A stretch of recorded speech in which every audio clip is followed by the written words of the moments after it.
J'ai d'abord envoyé mes faire-part de mariage. 2 semaines plus tard, ma sœur a annoncé sa fête de fiançailles le même jour, avec une seule invitation de plus que pour mon mariage. Alors que je coupais le gâteau, ma mère a envoyé un SMS, « Appelle-moi. Urgent ». J'ai regardé le message et j'ai souri. 87 invitations. C'était le nombre que j'avais envoyé. Du papier cartonné crème. Adressé à la main avec l'encre brune que Marcus avait choisie parce qu'il disait que le noir faisait penser à une facture et le bleu à un anniversaire. 87. Invitation à ma famille, tante, oncle, cousin, mes parents, ma sœur. Je l'ai. Et posté un mardi d'avril, 6 semaines avant le mariage, parce que ma grand-mère disait toujours, les invitations papier ont du poids, et celles qui sont envoyées tôt sont une marque de respect. 2 semaines plus tard, ma sœur Colette a posté sur Instagram, fête de fiançailles. Même date que mon mariage. Même samedi de mai, de l'après-midi au soir. 88 invitations, une de plus que les miennes. J'ai fait le calcul sur le parking de la poste, assise dans ma voiture, moteur éteint. 88. Elle aurait pu en envoyer 70 ou 100 ou n'importe quel autre nombre qui n'était pas 87 plus 1. Mais Colette a toujours eu besoin de prendre un peu plus de place dans chaque pièce, et elle n'a jamais été subtile sur les mesures. La famille de Marcus a confirmé 6 personnes. Ses parents, son frère Théo, la petite amie de Théo, Ava, et 2 places réservées. Pour une tante et un oncle qui ont finalement envoyé un cadeau. De mon côté. 0, pas une seule carte RSVP n'est revenue. Pas un seul appel téléphonique. La boîte aux lettres est restée vide pendant des semaines, et chaque jour où je la vérifiais, le même vide me regardait en retour. Un vide spécifique, plus assourdissant que n'importe quelle réponse. Le jour de mon mariage, 11 personnes étaient assises dans une salle prévue pour 94. Et quand ma mère m'a envoyé un SMS pendant la coupe du gâteau, j'ai regardé le message, regardé la photo qu'elle avait jointe, et j'ai souri. Je dois revenir au début. Le vendredi avant le mariage, j'étais au bureau du greffe du comté de Chatham à Savannah pour déposer une mainlevée de privilèges pour un client. Je travaille comme assistante juridique chez Maitland & Cole, un cabinet d'avocats de taille moyenne sur Bay Street qui s'occupe principalement de succession, de fiducie et de litiges immobiliers. Ce travail me convient. J'ai toujours été la personne qui lit les petits caractères, qui vérifie les dates de légalisation, qui s'assure de la validité des signatures des témoins. D'autres trouvent cela fastidieux. Je trouve cela apaisant, de la même manière que certains trouvent le jardinage ou la course à pied apaisant, le travail constant de remettre les choses dans leur ordre correct. Le bureau du greffe ferme à 17h, et à 16h15, les employés commençaient déjà à empiler soigneusement les papiers, lorgnant la porte. J'ai déposé le dossier dans le bon bac et me suis retourné pour partir. Mais ma main s'est arrêtée au bout de l'allée.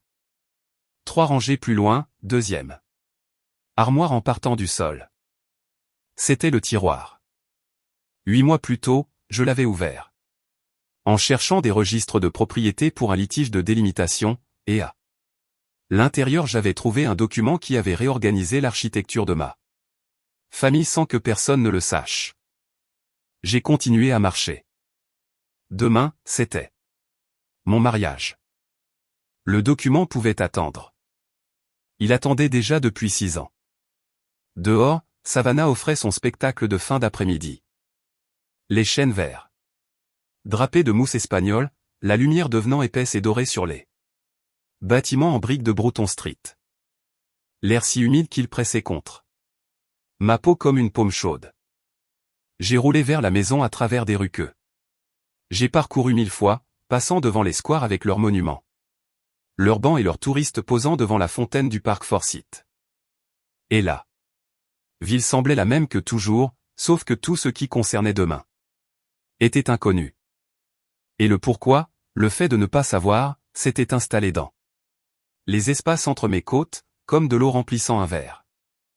Ce soir-là, Marcus et moi étions assis à la table de la cuisine de notre appartement, passant en revue les derniers détails. Le traiteur avait confirmé pour 94. Le fleuriste arriverait à midi. Le quatuor à cordes avait la playlist. La photographe, une jeune femme nommée Cass, que Marcus avait trouvée par un collègue, nous retrouverait sur le lieu de la réception à 13h30. Tout était organisé, étiqueté, planifié. Je suis doué pour ça. J'ai toujours été doué pour ça. Mon bureau au travail a une étiqueteuse et un système de classement, avec des onglets à code couleur. Et Marcus a un jour plaisanté en disant que j'organiserai l'apocalypse dans une feuille de calcul et que je respecterai quand même les délais. Il a regardé le plan de table, puis moi. 6. Confirmation de mon côté. Il a dit, ton côté? C'est probablement le chiffre final. Il a posé le plan. Il a une façon de devenir très immobile quand il est en colère et ne veut pas le montrer. Ses épaules se carrent et ses mains se posent à plat sur la surface la plus proche, comme s'il soutenait un mur.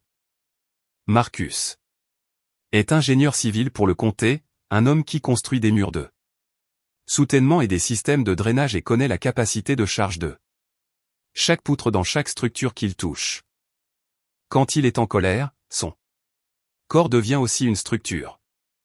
Le poids réparti, les articulations verrouillées, rien ne bouge qui n'a pas besoin de bouger.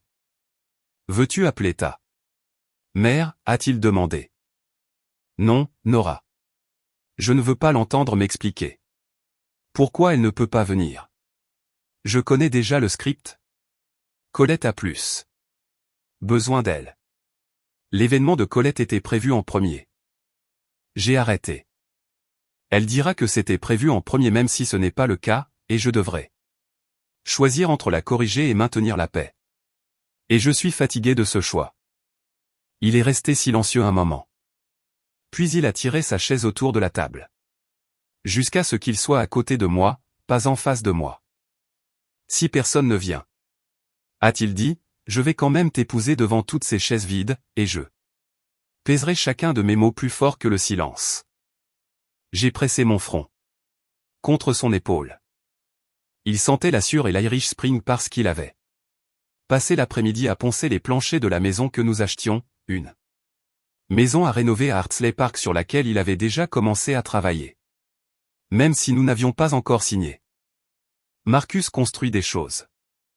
C'est ce qu'il fait au lieu de faire des discours.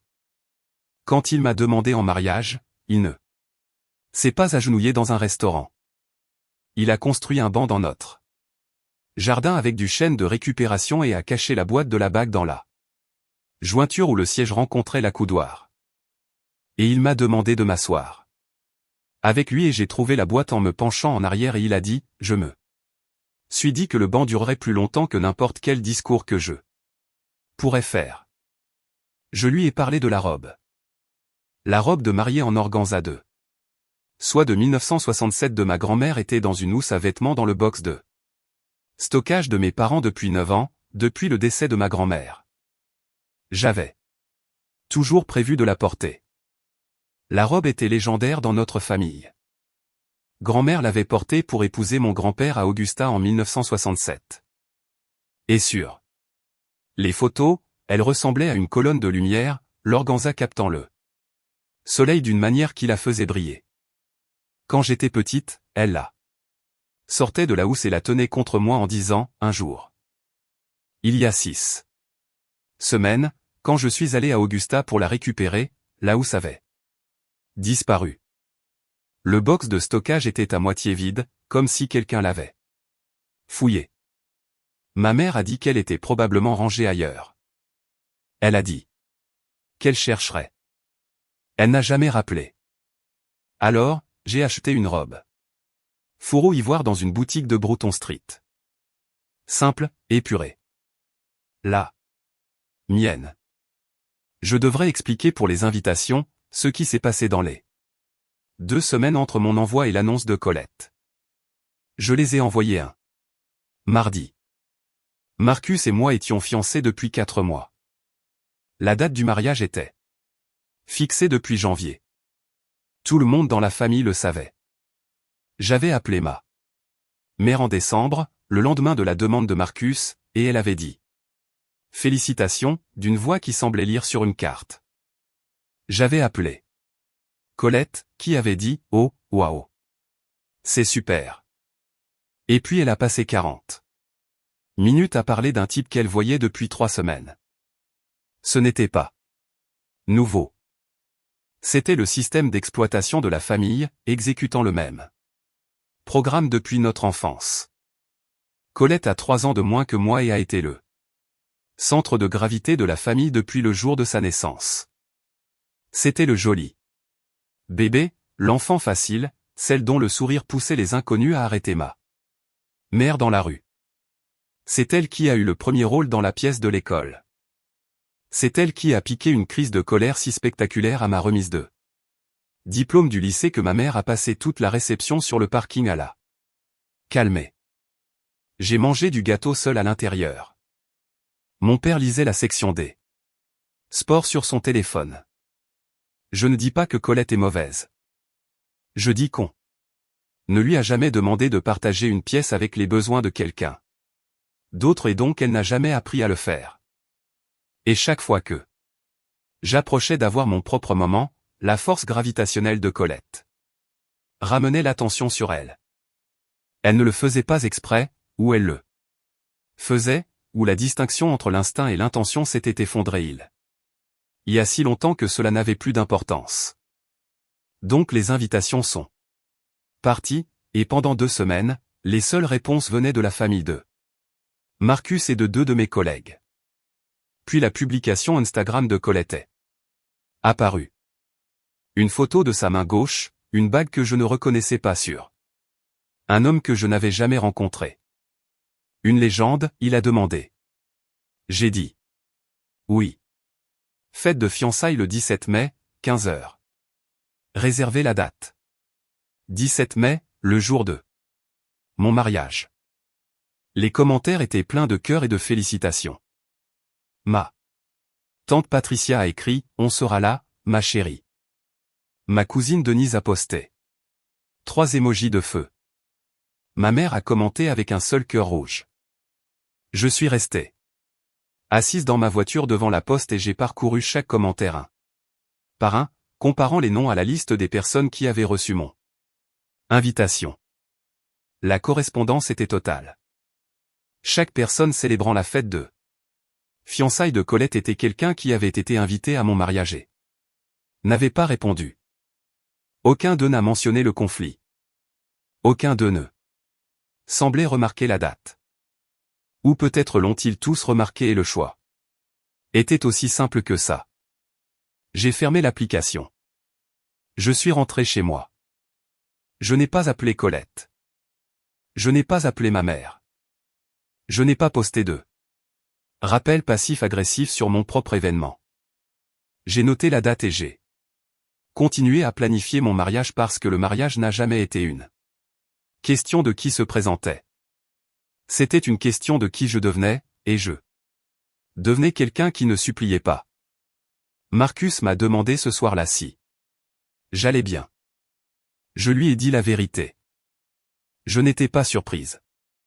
J'observais ce schéma depuis 31 ans. Comme on observe la marée montée. On peut la cartographier. On peut prédire le moment exact où l'eau atteint la ligne que vous avez tracée dans le sable. On ne peut pas l'arrêter, mais on peut choisir où se tenir quand elle arrive. Où te tiens-tu, a-t-il demandé. Sur la terre ferme. Le matin du mariage, je me suis réveillé à 7 heures. Marcus était déjà debout, repassant sa chemise dans la cuisine. L'appartement sentait le café et l'amidon, et la lumière du matin entrait par les fenêtres orientées à l'étang longue barre dorée qui striait le sol. Sa mère, June, avait appelé pour dire qu'ils étaient sur l'autoroute, tous les 6, à 2 heures de route. J'ai vérifié mon téléphone pendant que le café se préparait. Aucun message de ma famille, pas de bonne chance, pas de je pense à toi, pas de on arrive. Le silence avait alors pris forme. C'était un rectangle net, aux dimensions exactes. D'un écran de téléphone sans rien dessus. Je me suis habillé seul. La robe fourreau ivoire se fermait dans le dos, et j'ai tendu la main derrière moi et tiré la fermeture éclair d'une seule main, comme on le fait quand il n'y a personne à qui demander. J'avais imaginé ce moment différemment. Quand j'étais petite, j'imaginais m'habiller pour mon mariage comme je l'avais vu dans les films, entouré de femmes.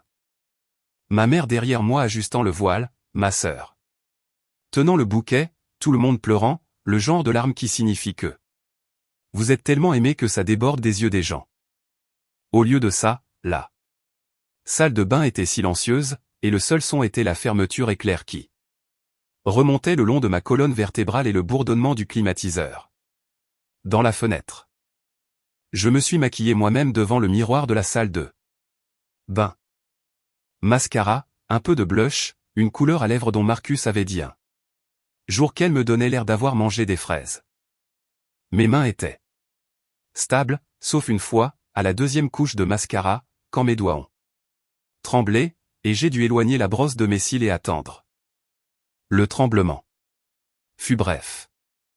Il venait de quelque part sous mes côtes, de l'endroit où le corps stocke ce que l'esprit a déjà traité et classé. Le sentiment de vide s'est propagé à travers mon sternum et dans mes bras. Et pendant deux respirations, mon corps a refusé d'être d'accord avec ce que mon esprit avait déjà accepté. L'esprit peut se préparer à l'absence. Le corps en fait le deuil. À son propre rythme. Je me suis ressaisi. J'ai mis le téléphone dans ma pochette. Je me suis regardé dans le miroir et j'ai vu une femme à laquelle je ne m'attendais pas. Pas la mariée des magazines, entourée de sa mère, de sa sœur et de ses amis, toutes pleurant et riant. Juste une femme dans une robe simple. Debout dans sa propre salle de bain, sur le point d'épouser l'homme qu'elle aimait devant une salle qui risquait de résonner de vide. Elle était suffisante.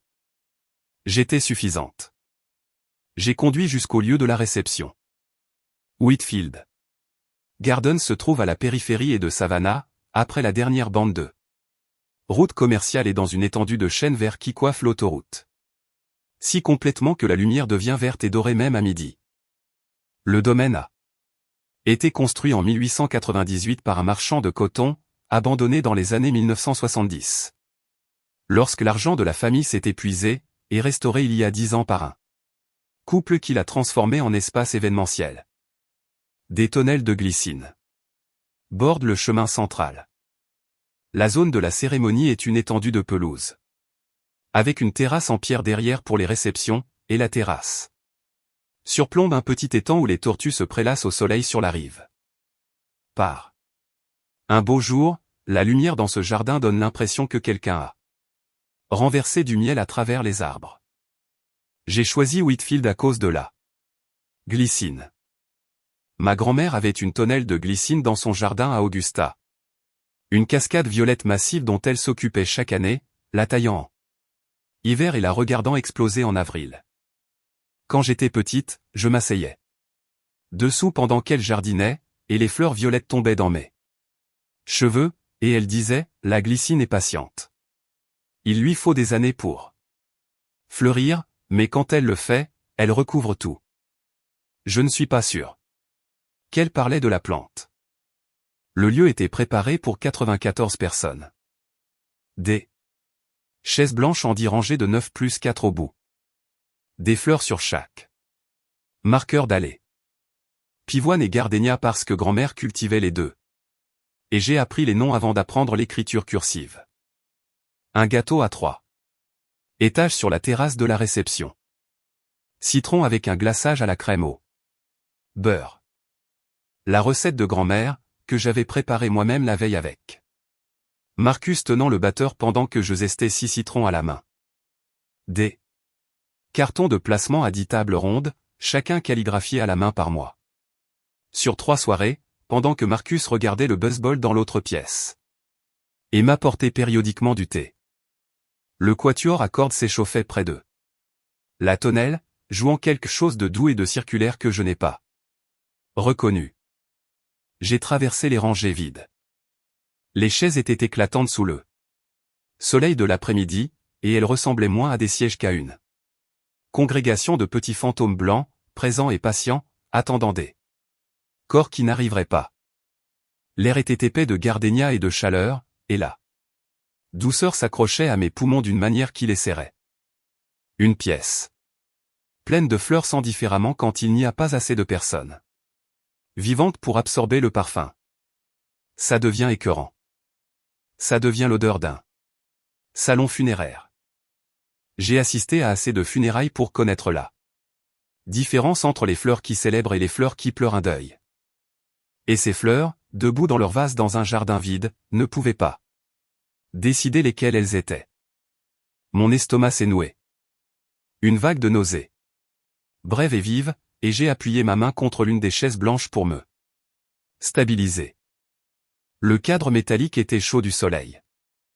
J'ai compté les rangées, 10.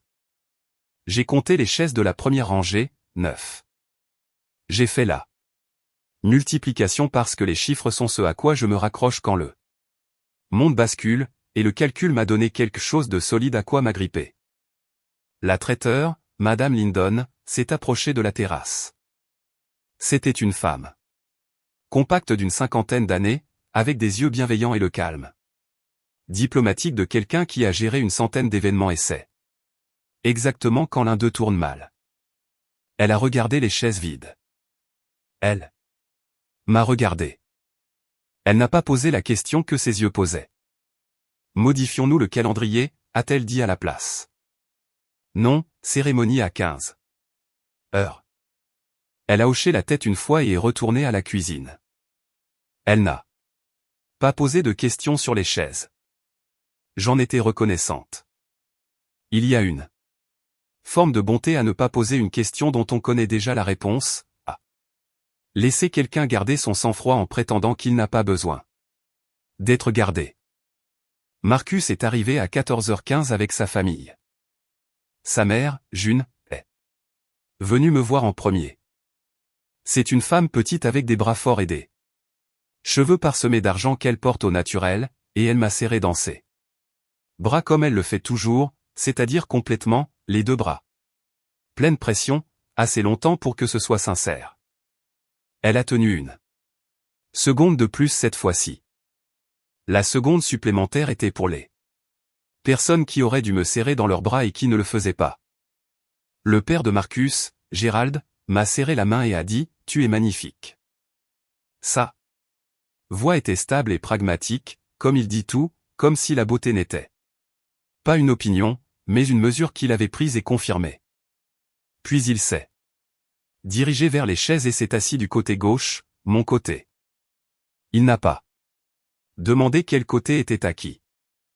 Il a simplement regardé l'agencement, a fait son propre calcul, et a choisi en conséquence. J'apprendrai plus tard que June leur avait dit à tous pendant le trajet de s'asseoir du côté de Nora, sans exception. Parce que, cette fille a besoin de voir des visages quand elle regarde à gauche. Théo et Ava se sont assis à côté de lui. Puis Lisa de mon bureau est arrivée.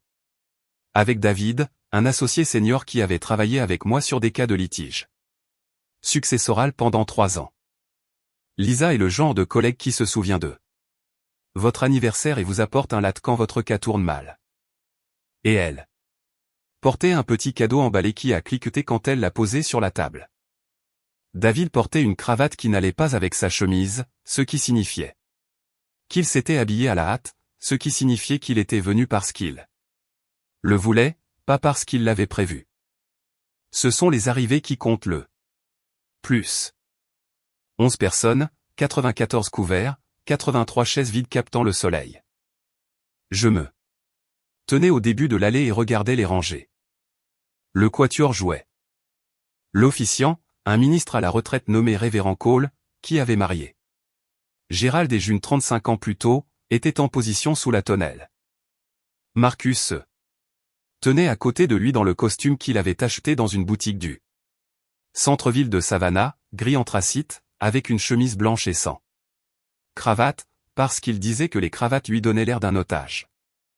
Son visage quand il m'a vu était ouvert et sûr, et c'était le seul visage dont j'avais besoin dans ce jardin. J'ai remonté l'allée seul. Il n'y avait personne pour m'accompagner. Mon père était à 90 minutes de là, à la fête de fiançailles de ma sœur, et même s'il avait été là, je ne suis pas sûr que je lui aurais demandé. La tradition d'être donné exige que quelqu'un vous ait d'abord tenu, et la prise de mon père avait toujours été lâche, son attention toujours dérivant vers la pièce la plus bruyante. Alors j'ai marché seul, et l'allée était longue, et les chaises des deux côtés étaient pour la plupart vides, et mes chaussures s'enfonçaient dans l'herbe douce à chaque pas, et le quatuor jouait, et la glycine au-dessus de la tonnelle était en pleine floraison. Si bien que les fleurs violettes semblaient pouvoir faire tomber le treillis sous leur poids. J'ai marché vers Marcus, et à chaque pas, les chaises vides derrière moi devenaient plus petites, et l'homme devant moi devenait plus grand. Et au moment où j'ai atteint la tonnelle, les calculs avaient tourné en ma faveur. La cérémonie fut courte, des vœux personnels, sur lesquels nous nous étions mis d'accord parce qu'aucun de nous ne voulait les mots de quelqu'un d'autre pour la chose la plus honnête que nous dirions jamais. Marcus a commencé. Ce n'est pas un homme qui parle de sentiments en termes abstraits. Il construit son amour en objet. Je nous construirai un Porsche, a-t-il dit. Je poncerai les planchers moi-même. Je porterai les courses en un seul voyage à chaque fois. Et quand tu ne pourras pas dormir à 3 heures du matin, je me lèverai, je ferai du thé et je m'assierai avec toi jusqu'à ce que tu puisses. Je ne te demanderai jamais d'être plus petite pour que quelqu'un d'autre se sente plus grand. Cette dernière phrase a résonné dans ma poitrine. Il ne l'avait jamais dite auparavant. Il l'a dite devant 11 personnes et 83 chaises vides, et chaque mot a tenu. Mon tour. J'avais écrit mes vœux sur une fiche et les avais mémorisés. Mais debout là, regardant Marcus, les mots mémorisés se sont envolés, et ce qui est sorti était plus proche de l'essentiel. J'avais l'habitude de croire qu'être choisi par sa famille était la première preuve qu'on méritait d'être choisi. J'ai passé 31 ans à attendre cette preuve, et elle n'est jamais venue. Et puis tu es arrivé. Tu n'as rien prouvé. Tu es juste resté. Tu es resté quand c'était facile, et tu es resté quand ça ne l'était pas. Et tu restes en ce moment même, devant une salle qui devrait être pleine et ne l'est pas, et tu ne bronches pas être choisi par toi, un jour où il aurait été facile de partir, est la seule preuve dont j'aurais jamais besoin. Le baiser. 11 personnes ont applaudi. Le son était ténué. Réel, et il n'a pas rempli le jardin autant qu'il a remplacé le silence par quelque chose de mieux. June pleurait. Théo souriait si largement que son visage semblait sur le point de se fendre. Lisa avait son téléphone levé, en train d'enregistrer. Gérald était assis, les mains jointes, hochant la tête une fois. Comme il le fait pour reconnaître les choses qui sont solides et bien construites. La photographe, Cass, s'est déplacée pendant la cérémonie avec une efficacité discrète. Je verrai les photos plus tard et découvrirai que la lumière avait été parfaite, que la glycine était en pleine floraison, et que, sur les plans larges, les chaises vides derrière nous ressemblaient moins à une absence qu'à des ailes blanches repliées, attendant une congrégation qui existait quelque part ailleurs, dans une autre version de cette journée, et qui s'était simplement perdue. La réception a commencé à 16 heures sur la terrasse en pierre. Quelque part entre la cérémonie et le premier toast, Madame Lyndon avait accompli un miracle discret. Les 10 tables rondes avaient disparu. À leur place, elle avait poussé 2 longues tables l'une contre l'autre, en forme de L, les avait recouvertes de nappes blanches et des centres de table de pivoine. Et avait retiré chaque carton de placement supplémentaire. Elle avait plié 2 nouvelles serviettes et repositionné les bougies pour que la lumière se concentre au centre du groupe au lieu de se disperser dans une pièce vide. L'effet était intime plutôt que vacant, une soirée dînatoire plutôt qu'un banquet. Elle avait fait cela sans demander, sans attirer l'attention, et quand j'ai croisé son regard de l'autre côté de la terrasse, j'ai murmuré « merci ». Et elle m'a fait un petit signe de tête qui portait plus de gentillesse qu'un discours. Gérald a raconté l'histoire de la fois où Marcus, à 13 ans, a essayé de construire une cabane dans les arbres dans le jardin, et toute la structure s'est effondrée sur leur retriever qui dormait en dessous. Le chien allait bien, a dit Gérald. Il a dormi pendant tout le truc. Marcus a pleuré pendant 1 heure. June lui a donné une tape sur le bras et a dit qu'il avait 12 ans. Gérald a dit qu'il avait 13 ans et demi et qu'il l'a reconstruite le week-end suivant et que cette deuxième cabane a duré jusqu'à ce que nous vendions la maison. Théo a confirmé cela avec l'autorité d'un jeune frère qui a passé son enfance à tester l'intégrité structurelle de tout ce que Marcus construisait. Tout le monde a ri et le rire a rebondi sur la terrasse en pierre et a sonné. Presque normal, presque comme une réception de mariage où rien ne manquait. La nourriture était excellente. Crevettes et gruaux, choux verts, pain de maïs au beurre de miel. La traiteur avait ajusté les portions pour que les plats aient l'air plein plutôt que caverneux. Le gâteau au citron attendait sur son présentoir, 3 étages de crème au beurre brillant sous le soleil tardif. Mon téléphone a vibré 2 fois dans ma pochette, et je l'y ai laissé. À 16h45, une femme est apparue au bord de la terrasse. Elle avait la soixantaine, grande et droite, avec la peau foncée et un chemisier en soie argenté. Et elle tenait une petite enveloppe de couleur crème dans ses 2 mains, comme on porte quelque chose d'irremplaçable. Je ne l'ai pas reconnue. Elle s'est approchée de moi et m'a tendu la main. Nora, a-t-elle dit, je m'appelle Ruth Okafor. Votre grand-mère Mine a été ma plus chère amie pendant les 8 dernières années de sa vie. Elle m'a demandé de vous donner quelque chose en ce jour. J'ai serré sa main. Sa poignée était chaude et assurée. Comment avez-vous su pour le mariage? Mine m'a donné la date. Elle est décédée il y a 3 ans. Ruth a souri, et c'était le genre de sourire qui porte un secret qu'il a patiemment gardé. Elle m'a dit que vous vous marieriez un samedi de mai dans un jardin à Savannah. Elle était très précise. Elle a dit que vous choisiriez un endroit avec de la glycine parce que vous avez toujours aimé sa tonnelle à Augusta. Je vérifie les annonces de mariage de Savannah chaque printemps depuis son décès. Je ne savais pas quoi dire.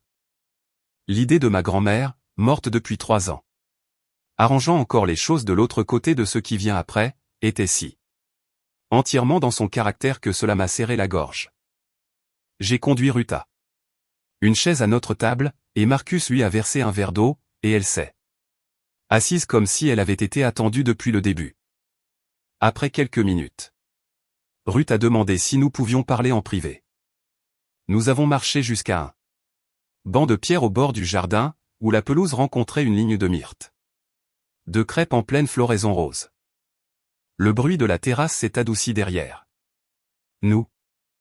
Une tortue a glissé de la rive de l'étang et a disparu dans l'eau sans un bruit. Ruth a posé l'enveloppe sur le banc entre nous. Votre grand-mère a écrit ceci 2 mois avant de mourir. Elle me l'a donné et m'a dit, Ruth, donne ceci à Nora le jour de son mariage, pas avant. Elle en aura besoin à ce moment-là. Je l'ai gardé dans ma commode pendant 3 ans. J'ai touché l'enveloppe, mon nom sur le devant dans l'écriture de ma grand-mère, qui était petite et anguleuse et ressemblait à celle d'un médecin, mais était en fait la main exercée d'une calligraphe devenue décontractée avec l'âge. Il y a autre chose, a dit Ruth. Elle a joint les mains sur ses genoux, et sa voix a changé. Pour un registre plus bas et plus prudent, comme les gens parlent lorsqu'ils livrent une information qu'ils portent depuis longtemps. Votre grand-mère a modifié son plan successoral 3 ans avant son décès. Elle a créé une fiducie. Elle m'en a parlé parce que j'étais greffière au tribunal des successions avant Ma retraite et elle voulait que quelqu'un en dehors de la famille soit au courant. Elle a dit, tout le monde s'occupera de Colette. Colette n'a jamais manqué d'attention ou de défenseur. Nora devra prendre soin d'elle-même, alors. Je lui en donne les moyens. J'étais immobile. Le banc était chaud du soleil. Une fleur de gardénia était tombée sur le chemin de pierre près de mon pied, et je l'ai regardée, blanche et cireuse et commençant déjà à brunir sur les bords. Elle m'a aussi parlé de la robe, a dit Ruth. La robe en organza de soie. Elle a dit qu'elle était pour vous. Elle l'a dit directement à votre mère, plus d'une fois. Elle a dit, la robe revient à celle qui se comporte avec grâce, pas à celle qui réclame une couronne. Ma mère a choisi de l'entendre différemment. Ai-je dit? Ruth n'a pas contredit. Elle s'est assise avec moi dans le silence, et le silence entre nous était d'un autre genre que celui avec lequel j'avais vécu toute la journée. C'était le silence de deux personnes qui comprennent la même chose et n'ont pas besoin de l'expliquer. J'ai ouvert l'enveloppe. La lettre était une seule page manuscrite recto verso dans l'écriture anguleuse de ma grand-mère. Je l'ai lue une fois, lentement. Mes yeux parcouraient ces mots, et mes mains restaient stables, et le jardin était très calme, à l'exception du son lointain de la voix de Gérald racontant une autre histoire sur la terrasse. Quand j'ai eu fini, j'ai replié la lettre selon ses plis, les glisser dans l'enveloppe et les presser à plat contre ma poitrine. J'ai trouvé le dossier de la fiducie, ai-je dit. Il y a 8 mois. Au bureau du greffe du comté de Savannah. Je cherchais des registres de propriété pour un client, et son nom est apparu dans le répertoire des cédants cessionnaires. Les yeux de Ruth se sont adoucis. Quelque chose dans sa posture s'est relâchée, comme si elle s'était préparée à la possibilité de devoir tout expliquer et était maintenant soulagée de constater qu'elle n'en avait pas besoin. Elle m'a dit que vous le trouveriez vous-même. Elle a dit. Tu es la seule dans la famille qui lit les petits caractères. J'ai failli rire. Grand-mère avait une façon de faire passer la prévoyance pour du bon sens. Laissez-moi vous raconter le jour où je l'ai trouvé. 8 mois avant mon mariage, un jeudi matin de septembre, j'étais au bureau du greffe du comté de Chatham pour chercher des historiques de titres de propriété pour un litige de délimitation. Mon client possédait un terrain à Thunderbolt, une petite communauté à l'est de Savannah, et le voisin revendiquait une servitude qui n'existait pas. Je faisais des recoupements dans le répertoire des cédants cessionnaires en remontant sur 30 ans. Un processus fastidieux qui consiste à feuilleter des registres et à vérifier les entrées numériques par rapport aux dépôts originaux. C'est alors que j'ai vu un nom que j'ai complètement par hasard reconnu, chaîne, mine, document de fiducie, déposé 6 ans plus tôt. Ma main s'est arrêtée sur la page. J'ai regardé l'entrée pendant un long moment. Puis j'ai tiré le dossier. C'était une fiducie irrévocable. Correctement exécutée, légalisée avec 2 témoins dont je ne reconnaissais pas les signatures. La cédante était ma grand-mère. Le fiduciaire était un avocat d'Augusta nommé Harold Vance, que je n'avais jamais rencontré. L'unique bénéficiaire était moi, Nora Helen Chen. L'actif, un immeuble commercial à usage mixte au 412 Broad Street, Augusta, Géorgie, contenant 2 espaces de vente au rez-de-chaussée et 4 appartements au-dessus. Au moment du dépôt, la valeur estimée était de 1,1 million de dollars. Je l'ai lu 3 fois. J'ai vérifié la date de légalisation, les signatures des témoins, la description légale de la propriété, le numéro de barreau du fiduciaire. Tout était en ordre. Le document était irréprochable, de la manière que seul un instrument juridique soigneusement rédigé peut l'être, précis, complet et délibérément hors de portée de toute modification. C'est ce que signifie irrévocable. On ne peut pas revenir en arrière. Je suis allé au tribunal des successions le Lendemain matin et j'ai confirmé que la fiducie était correctement déposée. Actuellement active, et n'avait jamais été contestée ou modifiée. Le greffier qui a sorti le dossier n'a pas demandé pourquoi je cherchais. Je n'ai rien dit. Ce soir-là, je suis rentré chez moi et je suis resté assise sur le canapé. Pendant un long moment. L'appartement était calme. Marcus travaillait tard sur un chantier. Je tenais la photocopie de la fiducie sur mes genoux et je fixais le nom de ma grand-mère en haut et mon nom en bas. Et entre les deux, le langage juridique qui disait, de sa manière formelle et sans émotion, qu'une femme que j'aimais avait regardé sa famille et fait un choix, et que le choix, c'était moi. Je ne l'ai pas dit à Marcus pendant 2 semaines. Quand je l'ai finalement fait, étalant la photocopie sur notre table de cuisine après le dîner, il l'a lu 2 fois, m'a regardé et a dit, « Qu'est-ce que tu veux faire ?»« Rien. Pour l'instant. » Il a hoché la tête. Marcus ne force pas les choses. Il attend. Et l'attente n'est pas passive. C'est une sorte de confiance, la confiance humaine, qui est plus rare que la confiance juridique, et plus difficile à rédiger. J'avais mes raisons de garder le silence. Si je le disais à ma famille, ma mère me demanderait de partager la propriété avec Colette, parce que c'est ce qu'elle demande toujours. Et la demande serait déguisée en équité, mais concernerait en réalité la gestion de la réaction de Colette. Mon père s'en remettrait à ma mère, comme il s'en remet à quiconque est le plus bruyant.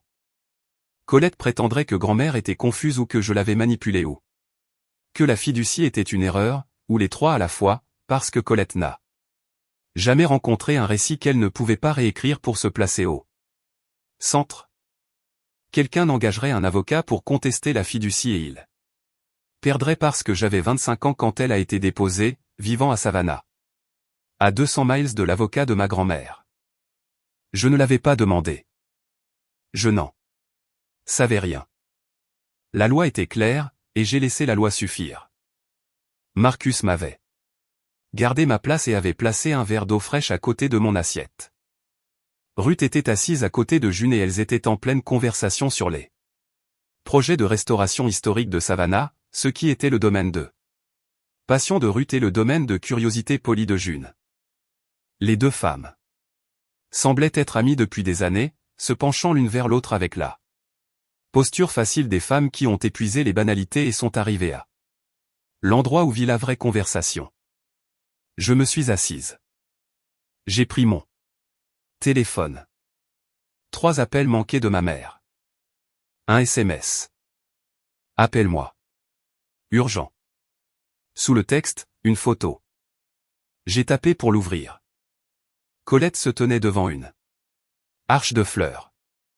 Les bras écartés.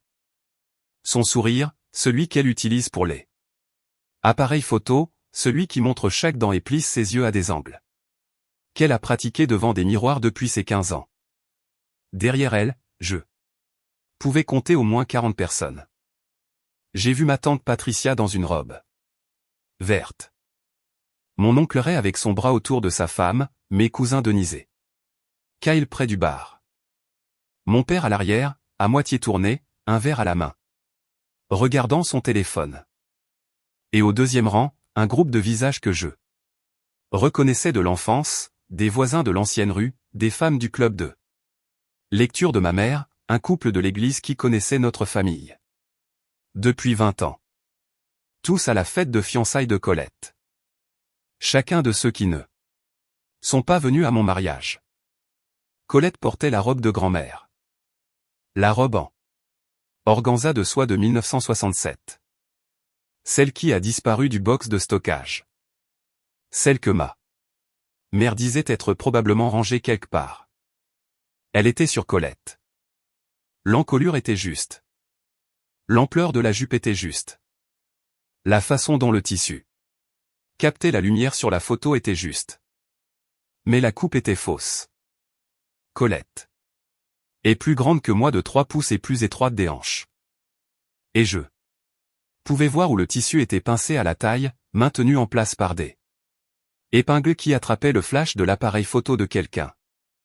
L'ourlet. Tombait un pouce trop court, planant au-dessus de ses chevilles là où il aurait dû effleurer le sol. La robe avait été faite pour grand-mère, qui avait ma taille, ma carrure. Elle était faite pour une femme de ma morphologie. J'ai fixé la photo. Marcus s'est penché par-dessus mon épaule et j'ai incliné l'écran pour qu'il puisse voir. Sa mâchoire s'est crispée. Ce muscle sur le côté de son visage qui bouge quand il retient quelque chose, celui que je peux lire comme je lis des dossiers juridiques, avec précision et une compréhension totale. Mais j'ai regardé la photo et j'ai vu au-delà de la robe, au-delà de la foule. Au-delà de l'arche de fleurs. J'ai vu les yeux de Colette. Même sur la photo. Même en plein sourire, ses yeux balayaient la pièce, vérifiant, content. S'assurant que tout le monde regardait, s'assurant qu'elle était le centre. Comme elle a toujours eu besoin d'être le centre. Pas par cruauté calculée, mais par une faim si profonde qu'elle n'a pas de fond. Colette ne vole pas l'attention parce qu'elle est mauvaise. Elle la vole parce qu'elle est vide. Et l'attention est la seule chose qui la remplit, et elle se vide aussi vite qu'elle peut la verser. Et donc elle doit continuer à remplir, continuer à se produire, continuer à être la chose la plus brillante dans la pièce. Et c'est épuisant à regarder et ça doit être insupportable à vivre. J'ai baissé les yeux. Sur ma propre robe, la robe fourreau ivoire de la boutique de Bruton Street. Elle m'allait. C'était la mienne. Personne n'a eu à l'épingler. Personne n'a eu à la voler. Je l'ai choisie, achetée, fermée moi-même, et elle reposait contre mon corps comme si elle y appartenait. J'ai souri. Le sourire n'était pas de la vengeance. Ce n'était pas de la satisfaction ou de la schadenfreude ou aucun d'eux. Ces sentiments tranchants qui vivent là où la blessure rencontre la justification. C'était la libération spécifique d'un poids que je portais depuis si longtemps que j'avais oublié qu'il était séparé de mon corps. Le poids du besoin que ma famille me voie. Le poids de mesurer ma valeur à leur présence. Je l'ai déposé à ce moment-là, dans la lumière dorée d'un après-midi de Savannah, à une table avec 11 personnes qui sont venues, et je l'ai laissé partir. Marcus a dit, ça va. Je vais la rappeler. Je suis entré à l'intérieur du lieu.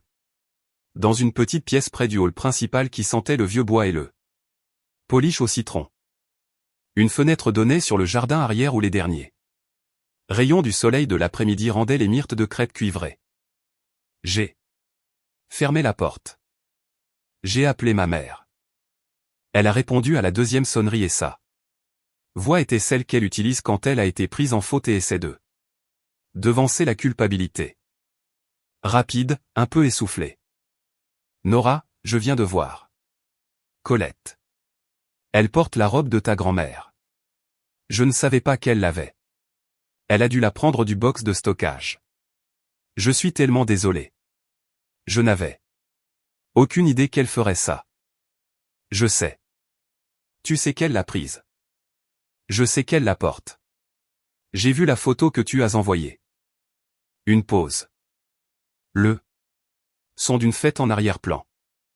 Des rires étouffés. La ligne de base d'une chanson que je ne pouvais pas identifier. Alors. J'aurais dû être là. Aujourd'hui, Nora. J'aurais dû venir à ton mariage. Oui, tu aurais dû. Le silence entre nous était de ceux qui sont meublés. Lourd et encombré d'années de conversations qui se déroulaient de la même manière. Elle me demandant de comprendre, moi comprenant, le schéma se répétant jusqu'à ce que le schéma devienne la relation et la relation devienne un schéma et qu'il n'y ait plus moyen de dire où l'un finissait et l'autre commençait. Tout le monde est venu. Ici, a-t-elle dit, et sa voix était plus faible maintenant. La voix d'une femme qui s'entend et n'aime pas le son. Toute la famille. À la fête de Colette. Je pensais que tu comprendrais. Tu as toujours été la plus forte, Nora. Tu n'as pas besoin de moi comme elle en a besoin. Je comprends, maman. C'est ça le problème. Je comprends exactement pourquoi tu as choisi sa fête. J'ai toujours compris. J'ai compris quand elle a piqué une crise à ma remise de diplôme du lycée et que tu as passé la réception à la calmer sur le parking. J'ai compris. Quand elle a annoncé son voyage en Europe la même semaine où j'ai réussi l'examen d'assistante juridique et que le dîner de famille est devenu une question de son itinéraire. J'ai compris quand elle t'a appelé 17 fois pendant mon jour d'emménagement à l'université parce que tu lui manquais et que tu es rentré à la maison avant que mes cartons ne soient déballés. J'ai passé toute ma vie à comprendre et j'en ai fini. Nora, s'il te plaît. La robe est une robe, maman. Colette peut la garder. Elle ne lui va pas et elle finira par s'en rendre compte. Qu'est-ce que tu veux dire? Je veux dire que grand-mère m'a donné quelque chose de plus important qu'une robe, et je l'ai trouvé par moi-même, comme elle a toujours dit que je le ferais. Je ne comprends pas. De quoi parles-tu? Tu le découvriras. Par les voies officielles, comme fonctionnent les choses légales. J'entendais ma mère respirer à l'autre bout du fil, et je pouvais cartographier la forme exacte de sa confusion, la façon dont elle se mêlait à la culpabilité, et le faible besoin réflexe de défendre Colette. Même maintenant. J'aurais pu tout expliquer à ce moment-là. J'aurais pu lui parler de la fiducie, de l'immeuble, du dossier de 1,4 million de dollars qui se trouvait au tribunal des successions. J'aurais pu faire détonner cette information par téléphone et écouter le silence qui suivrait, le silence spécifique d'une femme découvrant que la fille qu'elle avait négligée était celle qui avait été choisie. J'ai choisi de ne pas le faire.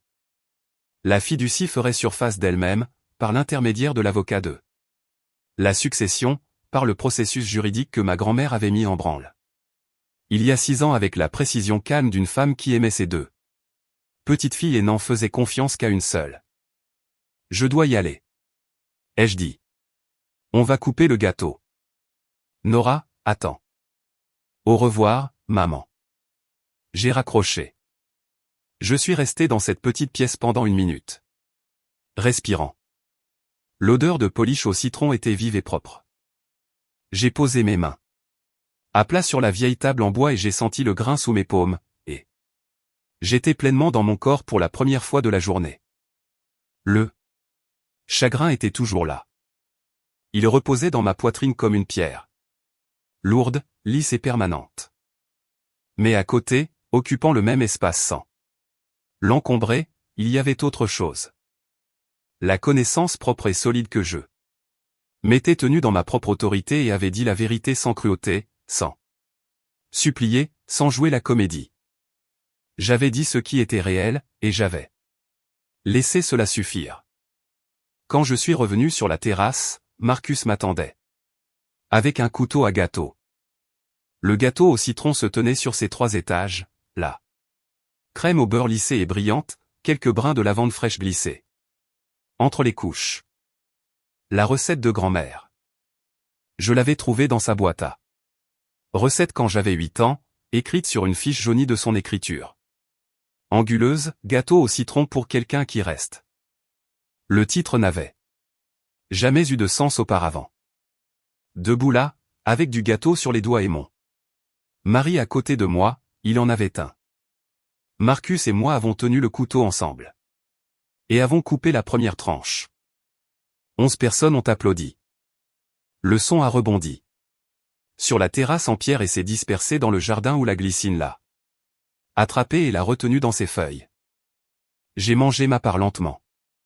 Le gâteau était acidulé, sucré et dense, comme seul le vrai beurre, les citrons frais et la patience peuvent le rendre. Il avait le goût de la cuisine de ma grand-mère. Les samedis matins quand j'avais 8, 9 ou 10 ans, et qu'elle se tenait au comptoir à Augusta et m'apprenait à crémer le beurre et le sucre à la main, mon petit bras endolori par la cuillère en bois. Le mélange devenant lentement pâle et mousseux sous la pression. Colette essayait 1 minute, se plaignait que son bras lui faisait mal, et allait regarder la télé. Je restais, travaillant là. Cuillère en cercle lent, et grand-mère s'appuyait contre le comptoir avec son café et me regardait en disant, « Tu es la seule qui reste assez longtemps pour apprendre. » La lumière est devenue dorée. Fin d'après-midi à Savannah, quand la mousse espagnole attrape le soleil bas, et que toute la ville semble avoir été trempée dans l'ambre. Cass a tourné autour de la table, prenant des photos sur le vif, son appareil photo cliquant doucement. Elle en a pris une de moi riant. Avec de la crème au beurre sur le pouce, et elle deviendrait ma photo préférée. Du mariage. Non pas à cause de mon apparence, mais à cause de l'expression sur le visage de Marcus derrière moi, un mélange de fierté, d'amour et d'une fureur. Contenu. Pour les personnes qui avaient rendu ces chaises vides, tout cela. Contenu dans le crispement de sa mâchoire, et la douceur de ses yeux, qui sont deux émotions différentes dans deux parties différentes de son visage, et toutes deux étaient pour moi. La soirée s'est terminée lentement, comme le font les bonnes soirées quand il n'y a nulle part où aller et personne pour qui se donner. En spectacle. Gérald et June ont dit au revoir vers 20h. June m'a de nouveau serré dans ses bras, longuement et pleinement, et cette fois elle a dit, « Tu fais partie de la famille maintenant, et on ne laisse pas tomber la famille. » C'était le genre de phrase qui semble simple jusqu'à ce que vous l'entendiez le jour où votre propre famille vous a laissé tomber, et alors elle brise quelque chose qui avait besoin d'être brisée. Gérald m'a tendu une petite enveloppe. À l'intérieur, il y avait un chèque. On économisait ça pour son mariage, a-t-il dit. Heureux de pouvoir enfin l'utiliser. Théo a serré son frère dans ses bras. Et lui a murmuré quelque chose à l'oreille qui a fait rire Marcus d'un vrai rire. Le genre qui secoue ses épaules et change la forme de son visage. Ava m'a serré la main et a dit qu'elle enverrait la vidéo qu'elle a prise des vœux. Lisa a dit, pour mémoire, c'était le plus beau mariage auquel j'ai jamais assisté, et j'en ai vu 30. David a serré la main de Marcus et a dit, bien joué, mon gars. Ce qui était suffisant. Ruth fut la dernière à partir. Elle se tenait près de sa voiture sur le parking, les chaînes verts formant une canopée sombre au-dessus de nous et les premières étoiles apparaissant dans les interstices entre les feuilles. Elle a tenu mes deux mains. Minorette était au premier rang, a-t-elle dit. Elle aurait été si fière qu'elle n'aurait pas pu tenir en place. Elle aurait applaudi le plus fort. Elle aurait apporté un gratin et 3 desserts et aurait dit à la traiteur comment faire son travail. J'ai ri et le rire est devenu humide sur les bords et Ruth a serré mes mains plus fort. Lis la lettre quand tu seras prête, a-t-elle dit. Elle pensait chaque mot. Je le sais déjà. Ruth est partie et ses feux arrière ont disparu dans le tunnel de chêne vert. Et puis il n'y avait plus que nous. Nora et Marcus. Mariés, debout sur un parking vide à Savannah, en Géorgie, avec un coffre plein de restes de gâteaux au citron et la dernière lumière s'écoulant du ciel. Nous sommes rentrés à la maison. La voiture était silencieuse. Pas le mauvais genre de silence. Le genre où 2 personnes ont traversé quelque chose ensemble et le silence est une pièce partagée dans laquelle elles peuvent toutes deux s'asseoir. Marcus a tendu la main et a tenu la mienne sur le levier de vitesse. Et je l'ai tenu en retour et la route s'est déroulée à travers les arbres sombres et les phares ont creusé un chemin à travers les ombres de la mousse espagnole. Dans la voiture, j'ai ouvert la lettre de ma grand-mère. Marcus conduisait et je l'ai lue à la lueur de l'écran de mon téléphone. La majeure partie était entre elle et moi. Des mots privés, le genre qui perd son pouvoir à être raconté, qui n'existe que dans l'espace entre la personne qui les a écrits et la personne pour qui ils ont été écrits. Mais vers la fin, elle a écrit. Tu n'as jamais été la silencieuse, Nora. Tu étais celle qui écoutait. Il y a une différence, et c'est tout. J'ai plié la lettre et l'ai tenue sur mes genoux. Pour le reste du trajet. 4 mois plus tard, j'étais assise à la table de la cuisine de notre nouvelle maison. La maison à rénover d'Ardsley Park était à nous, hypothèque signée, clé en main, chaque pièce un projet et une promesse. Marcus avait refait lui-même les planchers du salon, comme il l'avait dit dans ses vœux, et toute la maison sentait le polyuréthane, la sueur et la chaleur spécifique d'un foyer qui est construit par les gens qui y vivent. Il était dans le jardin en train de travailler sur la charpente du porche, le son de sa perceuse ponctuant l'après-midi en éclats réguliers et déterminés. Sur la table, devant moi, une lettre de l'avocat de la succession s'occupant des affaires de ma grand-mère. La succession était finalisée. La fiducie irrévocable avait été exécutée.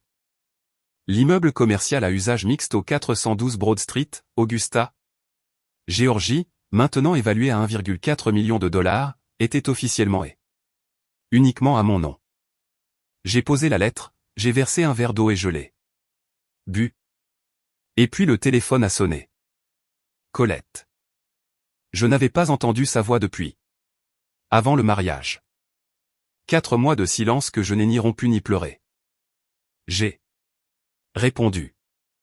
L'avocat dit que l'immeuble est à toi.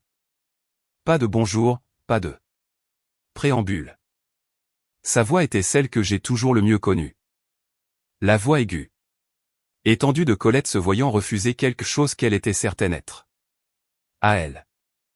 C'est la voix d'une femme dont l'identité est entièrement construite sur la validation externe, et qui vit toute distribution de ressources qui ne la favorise pas comme une attaque personnelle. C'est exact. Ça ne peut pas être vrai. Grand-mère ne t'aurait jamais laissé l'immeuble. Elle m'aimait. Elle disait toujours qu'elle prendrait soin de moi. Elle t'aimait. Maman, papa. Les tantes, les oncles, toute la famille. Ils ont toujours pris soin de toi. Colette. Ils ont pris soin de toi le jour de mon mariage.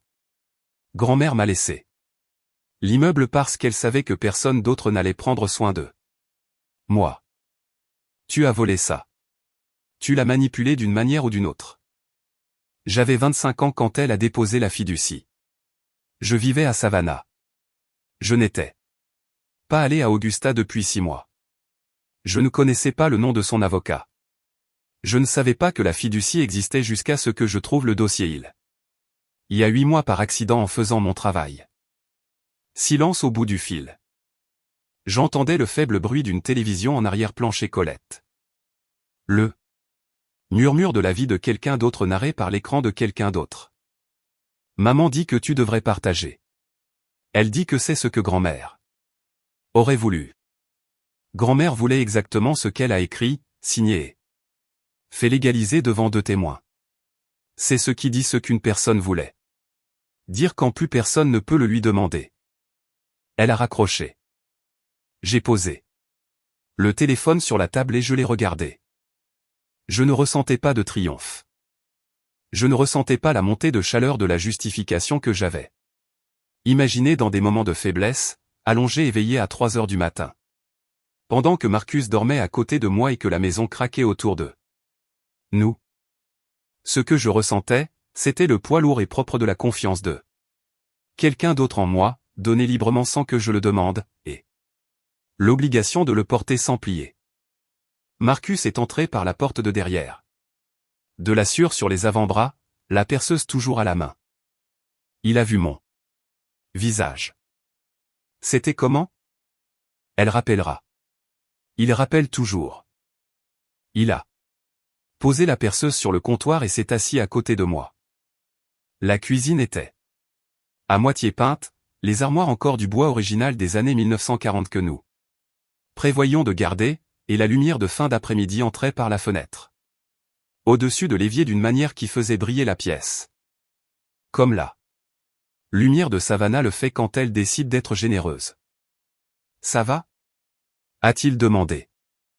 Ça va. Il a posé sa main sur la table, paume vers le haut. J'ai posé la mienne dessus et ses doigts se sont refermés sur les miens et nous sommes restés assis là un moment sans parler, pendant que la perceuse refroidissait sur le comptoir et que le Porsche attendait dehors, à moitié construit et patient. Ce soir-là, je me suis assise sur le Porsche. Marcus avait construit la charpente et posé 2 planches en travers, assez pour que 2 personnes puissent s'asseoir si les espaces entre les planches et l'absence de rampe ne les dérangeaient pas. Je me suis assise avec une tasse de thé, les jambes étendues par-dessus le bord. Et la soirée de Savannah s'est installée. Autour de moi comme de l'eau chaude, épaisse de jasmin du jardin du voisin et du son des grillons s'accordant pour le service de nuit. J'avais l'habitude de mesurer l'amour par la présence, qui se présentait, qui appelait, qui envoyait la carte, qui s'asseyait sur la chaise. J'ai construit un grand livre dans ma tête et je le vérifiais à chaque fête, chaque anniversaire, chaque crise. Notant qui était présent et qui était absent. Et le calcul ne tombait jamais juste.